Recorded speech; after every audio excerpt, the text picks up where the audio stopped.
Consciousness. It's our awareness, our understanding, our ignorance. Our daily consciousness leaves out more than it takes in. And due to this, it leaves out important things. Things that would help relieve us if we knew them. If we had a higher awareness, a better consciousness, we would feel better. We would be more at peace with things. The deep down truth of things is screened by our consciousness. Our sensory organs will pick things out. Our eyes can only see certain things, our ears can only hear certain things. We have to create instruments and other tools to see things we as humans cannot, to expand our understanding and thus our ego, or consciousness. Humans evolved and became the dominant species on Earth by a long shot. It's due to our innate ability to network with each other. If humanity was wiped out and restarted, like loading an old save file, communities would still form. Structures within society are inevitable due to the variety of brains. Some are good at critical thinking, others are more artistic. However, we are all wired with some innate features. Just as humans form societies that evolve, other creatures do as well. But we're different. We are customizable characters, basically. We can kind of mold ourselves into whatever kind of person we want to be. We can't know for certain that animals or any other life on Earth is conscious or can even function in the same way that we do. Let's put it this way.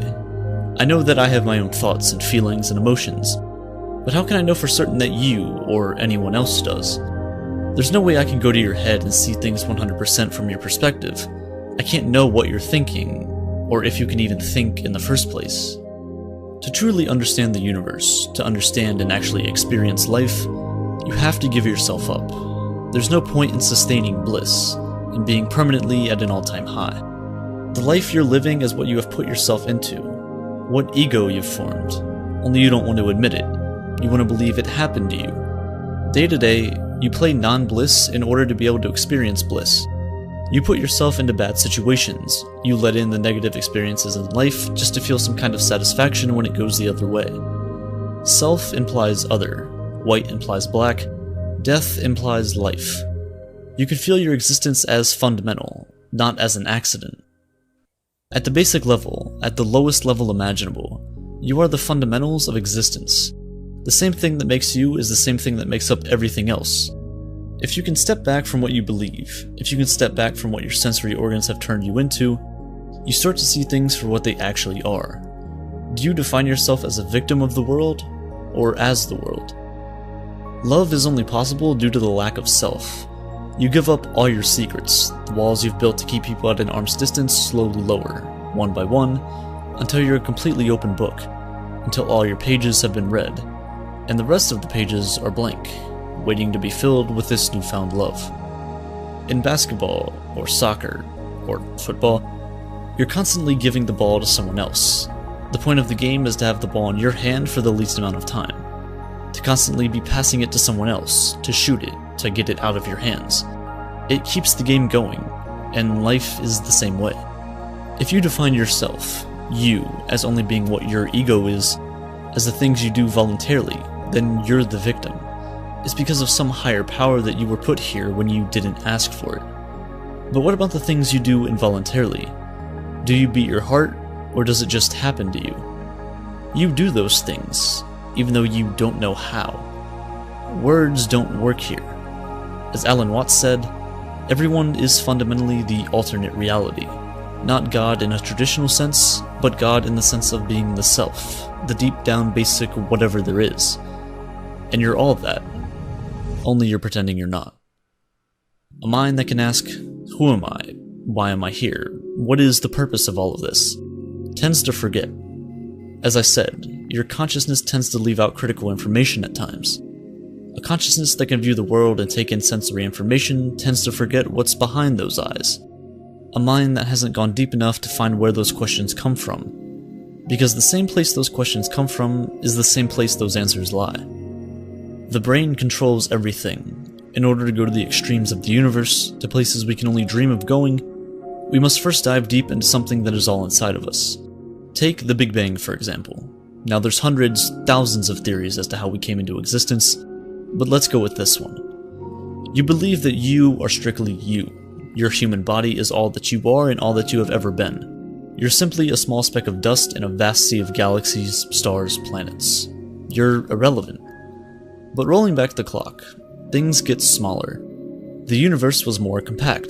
The atoms that make you up are building blocks of the universe, of the hot gas clouds that formed stars, that allowed solar systems to form, that allowed planets like Earth to form. If you keep rolling back this clock, you were around at the very instant everything came into existence. That is you too.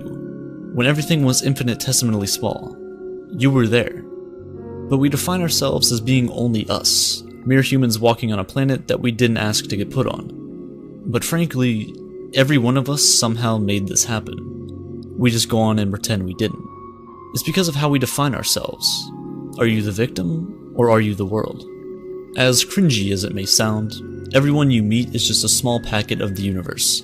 A present, whether they're a pleasant one or not, that was packaged together from billions of years of engineering and architecture on a universal scale.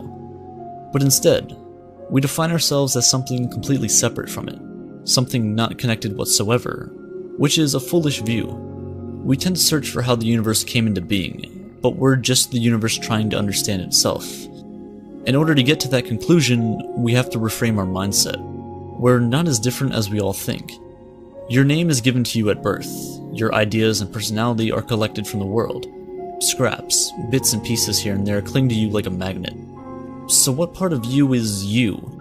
We are all different manifestations of consciousness, but we are all fundamentally the same thing. We all may have different egos, different personalities, but when you step back, drop the ego, we are all connected. View the universe as a forest. Every one of us is a twig, a leaf, a branch. But together, we form life. Our origin, our roots, are connected together. Just as the roots of trees form a vast network which brings these massive forests to life, humanity's roots all come from the same place. Energy cannot be created or destroyed. It can only be transferred from one form of energy to another. But many of us have this fear that it's all going to come to an end.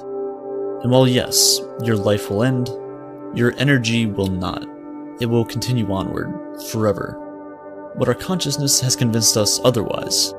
We form this thought process, almost like we've been hypnotized, to think that we are all there is and all there ever will be, and that it's all going to come to an end. This leaves us unsatisfied and unhappy.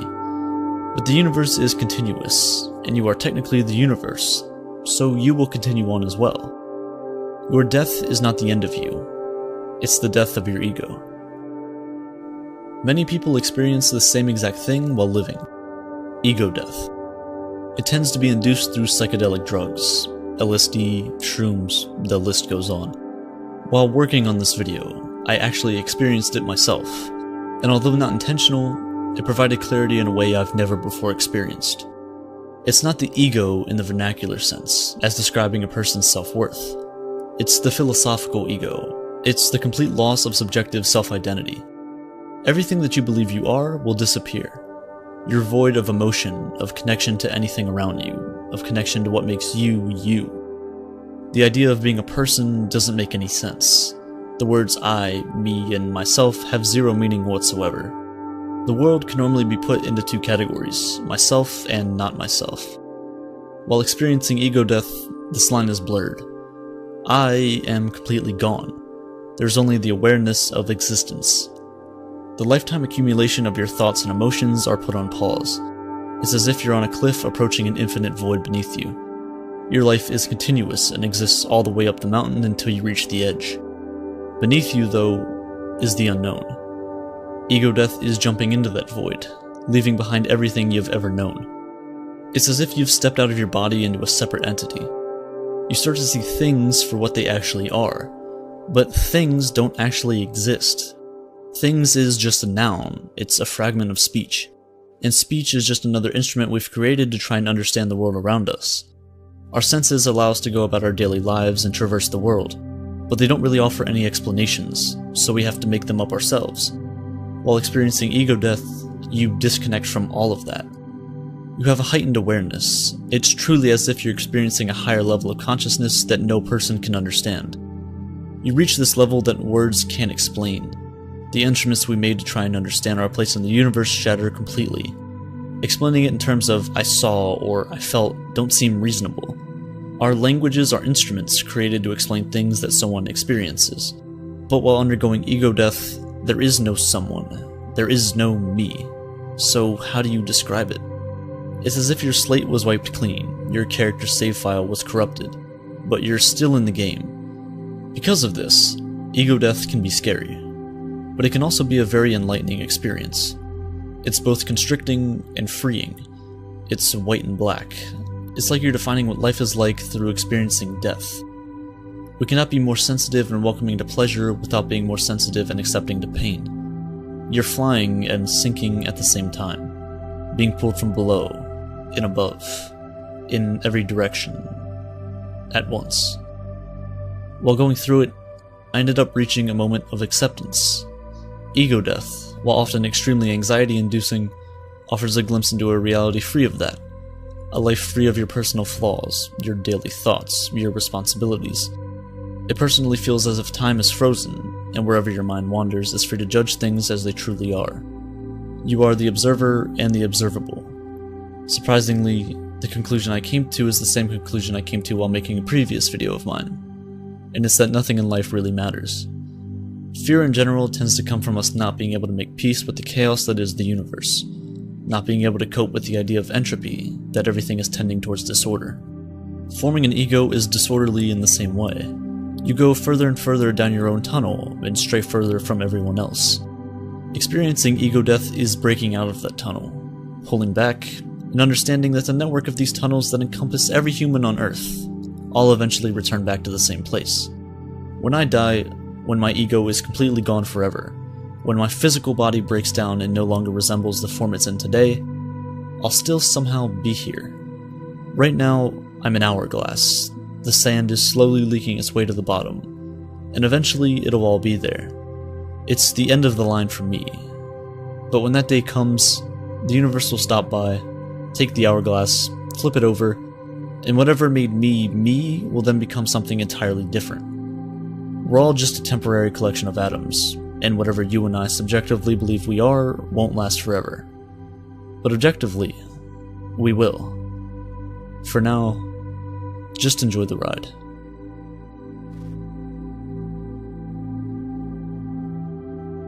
Your ego forms who you are, and it's much easier to alter if you're aware of it. Your friends, your thoughts, your hobbies, they're all your puzzle pieces. It doesn't have to be as deep as you think. You can change who you are, how you are, with minimal effort. If you're a naturally curious person, want to build your problem-solving skills, or just need to develop confidence in your analytical abilities, then I highly suggest you check out Brilliant. Brilliant's math, science, and computer science content helps guide you to mastery by taking complex concepts and breaking them up into bite-sized, understandable chunks. Information is everywhere. You're constantly taking it in. And Brilliant is the perfect place to gather knowledge. Whether you're learning a brand new subject or just brushing up on old knowledge, they exist to provide you with the best information there is out there on any topic they cover. They will train you to become a math, science, and computer science expert. So head to brilliant.org/aperture for a free trial. The first 200 of you to check it out will get 20% off of a premium subscription and will allow you to take every single course that Brilliant has to offer. You'll be supporting my channel and your future at the same time.